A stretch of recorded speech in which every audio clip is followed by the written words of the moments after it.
রাজধানীর গুলিস্তানের রমনা ভবনে অগ্নিকাণ্ডের ঘটনা ঘটেছে।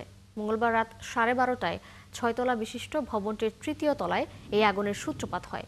খবর পেয়ে ফায়ার সার্ভিসের 5টি ইউনিটের ঘটনাস্থলে পৌঁছে আধা ঘন্টার চেষ্টায় আগুন নিয়ন্ত্রণে আনে। পরে অগ্নিকাণ্ডের বিষয়ে তাৎক্ষণিক প্রেস ব্রিফিংয়ে ফায়ার সার্ভিস জানায়, ভবনটির তৃতীয় তলার এম আকবর ট্রেলার্স থেকে আগুনের সূত্রপাত হয়। প্রাথমিকভাবে ফায়ার সার্ভিসের ধারণা, ভেতরে থাকা ইন্টারনেট সংযোগ থেকে আগুনের উৎপত্তি হয়েছে। প্রাথমিক অনুসন্ধানে ক্ষয়ক্ষতি নিরূপণ করা সম্ভব হয়নি বলেও জানায় ফায়ার সার্ভিস। এদিকে আগারগাঁয়ে কারিগরি শিক্ষা বোর্ডের সামনে দাঁড়িয়ে থাকা একটি গাড়িতে অগ্নিকাণ্ডের ঘটনা ঘটেছে। ফায়ার সার্ভিস জানায়, মঙ্গলবার রাত 11টার দিকে এই ঘটনা ঘটে। যেখানে আগুনটা লাগছে সেটা হচ্ছে একটা টেইলার শপ, এম আকবর টেইলার্স। এটা আনুমানিক 30 ফিট বাই 15 ফিট আয়তনের একটা শোরুম ছিল। কিন্তু প্রবলেম হচ্ছে, আপনি যখন একটা ব্যবসার সাথে সাথে যখন আরেকটা ব্যবসা করবেন, মিসিলিনিয়াস যখন হয়ে যাবে তখন কিন্তু সমস্যা।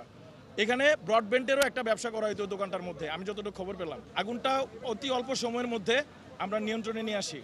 12টা 35 আমরা এখানে পৌঁছাই, 12টা 58 মিনিটের সময় আমরা আগুনটা নিয়ন্ত্রণে দেই।